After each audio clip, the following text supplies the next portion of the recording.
마태복음 19장.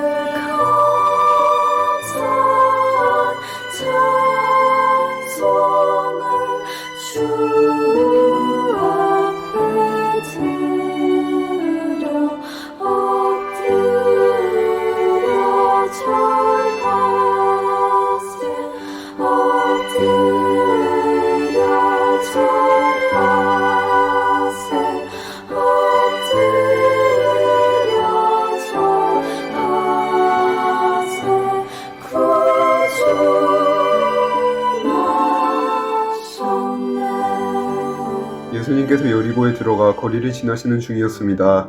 여리고에는 삭개오라는 사람이 있었습니다. 그는 세리장이었고 부자였습니다. 삭개오는 예수님이 어떤 분인지 보려고 하였으나 사람들 때문에 볼 수 없었습니다. 그는 키가 작았던 것입니다. 그는 예수님을 보려고 앞서 달려가서 뽕나무에 올라갔습니다. 왜냐하면 예수님께서 그 길을 지나실 것이었기 때문입니다.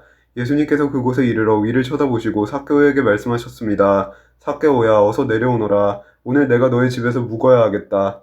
삭개오가 빨리 내려와 예수님을 기쁘게 맞이했습니다. 사람들은 이것을 보고 모두 수군거렸습니다. 저 사람이 죄인의 집에 묵으려고 들어갔다. 삭개오가 서서 주님께 말씀드렸습니다. 주님, 제 재산의 절반을 가난한 사람들에게 주겠습니다. 그리고 제가 남의 것을 속여 얻은 것이 있으면 4배로 갚겠습니다. 예수님께서 삭개오에게 말씀하셨습니다. 오늘 이 집에 구원이 찾아왔다. 이 사람도 아브라함의 자손이다. 인자는 잃어버린 사람을 찾아 구원하러 왔다. 사람들이 예수님의 말씀을 듣고 있을 때 예수님께서 비유를 들어 말씀해 주셨습니다. 이 비유를 드신 것은 예수님께서 예루살렘에 가까이 오셨으므로 사람들이 곧 하나님 나라가 나타날 것으로 생각하였기 때문입니다.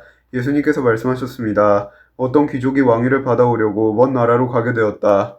그는 10명의 종을 불러 한 문화씩 10문화의 돈을 나누어 주면서 말했다. 내가 돌아올 때까지 장사를 하여라. 그러나 그의 백성들은 그를 미워하여 밀사를 뒤따라 보내어 왕위를 줄 사람에게 말을 전하였다.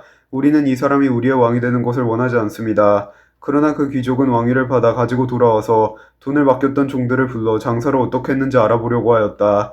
첫 번째 종이 와서 말했다. 주인님, 주인님의 한 문화로 10문화를 만들었습니다. 왕이 그에게 말했다. 잘하였다. 착한 종아. 네가 아주 작은 일에 충실하였으니 너에게 10마을을 맡기겠다. 두 번째 종도 와서 말했다. 주인님, 주인님의 한 문화로 5문화를 만들었습니다. 왕이 그에게도 말했다. 내게는 5마을을 맡기겠다. 그런데 또 다른 종이 와서 이렇게 말하였다. 주인님, 주인님의 돈을 보십시오. 내가 이것을 수건에 싸두었습니다. 주인님은 엄하신 분이라 제가 주인님을 두려워하여 그렇게 했습니다. 주인님은 맡기지 않은 것을 가져가고 심지도 않은 것을 거둬들이십니다. 그러자 주인이 그에게 말하였다. 이 악한 종아, 네가 한 말로 너를 판단하겠다. 너는 내가 맡기지 않은 것을 가져가고 심지도 않은 것을 거둬들이는 엄한 사람으로 알았느냐. 그렇다면 왜 내 돈을 은행에 맡기어 내가 돌아왔을 때 이자와 원금을 받게 하지 않았느냐. 그리고서 주인은 곁에 선 사람들에게 말했다. 저에게 있는 문화를 빼앗아 10문화 가진 사람에게 주어라. 그러자 사람들이 말했다. 주인님, 그에게는 이미 10문화가 있습니다. 내가 너희에게 말한다. 있는 사람은 더 받을 것이고 없는 사람은 있는 것마저 빼앗길 것이다. 그리고 내가 왕이 되는 것을 원치 않던데 원수들을 끌어다가 내 앞에서 죽여라. 예수님께서 이 말씀을 하시고 앞장서서 예루살렘을 향해 올라가셨습니다. 올리브산 근처에 있는 벳바게와 베다니에 이르렀을 때였습니다. 예수님께서 2 제자를 보내셨습니다. 그리고 말씀하셨습니다. 맞은편 마을로 가거라. 그곳에 들어가면 아무도 타보지 않은 나귀 새끼 한 마리가 메어 있는 것을 볼 것이다. 그것을 풀어 이리로 끌고 오너라. 만일 누가 왜 나귀를 푸시오 하고 묻거든 주님께서 필요하시답니다 라고 말하여라. 보냄을 받은 제자들이 가보니 예수님께서 말씀하신 대로 나귀 새끼를 발견했습니다. 그들이 나귀 새끼를 풀자 주인이 그들에게 물었습니다. 왜 나귀 새끼를 푸시오? 제자들이 대답했습니다. 주님께서 필요하시답니다. 제자들이 나귀를 예수님께 끌고 와서 자기들의 겉옷을 벗어 나귀의 등에 펴고 예수님을 태웠습니다. 예수님께서 가실 때 사람들이 겉옷을 벗어 길에 펼쳤습니다. 예수님께서 올리브산 비탈길 가까이 오셨을 때 모든 제자들이 기뻐하며 큰 소리로 하나님을 찬양했습니다.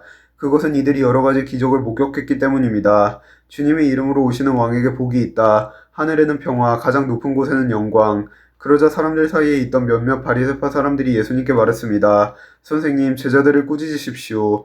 예수님께서 대답하셨습니다. 내가 너희에게 말한다. 이 사람들이 잠잠하면 돌들이 소리를 지를 것이다. 예수님께서 예루살렘에 가까이 오셔서 그 도시를 바라보시고 눈물을 흘리셨습니다. 그리고 말씀하셨습니다. 오늘 네가 평화의 길을 알았더라면 좋았을 텐데 그러나 지금은 이것이 너에게 감춰져 있다. 너의 원수들이 너를 향해 흙덩이를 쌓고 너를 에워싸고 사방으로 포위할 때가 올 것이다. 그리고 너를 짓밟고 너와 함께한 너의 자녀들도 짓밟을 것이다. 또한 돌 위에 다른 돌 하나라도 남지 않게 할 것이다. 이는 하나님께서 찾아온 때를 네가 깨닫지 못했기 때문이다. 예수님께서 성전에 들어가 장사하는 사람들을 내쫓기 시작하였습니다. 그리고 그들에게 말씀하셨습니다. 내 집은 기도하는 집이다 라고 성경에 쓰여 있는데 너희는 이 집을 강도의 소굴로 만들었다. 예수님께서 날마다 성전에서 가르치셨습니다. 그러자 대제사장과 율법학자들 그리고 백성의 지도자들이 예수님을 죽이려고 하였습니다. 그러나 모든 백성들이 예수님의 말씀을 열심히 듣고 있었으므로 예수님을 죽일 방법을 찾을 수 없었습니다. 아멘. Joy to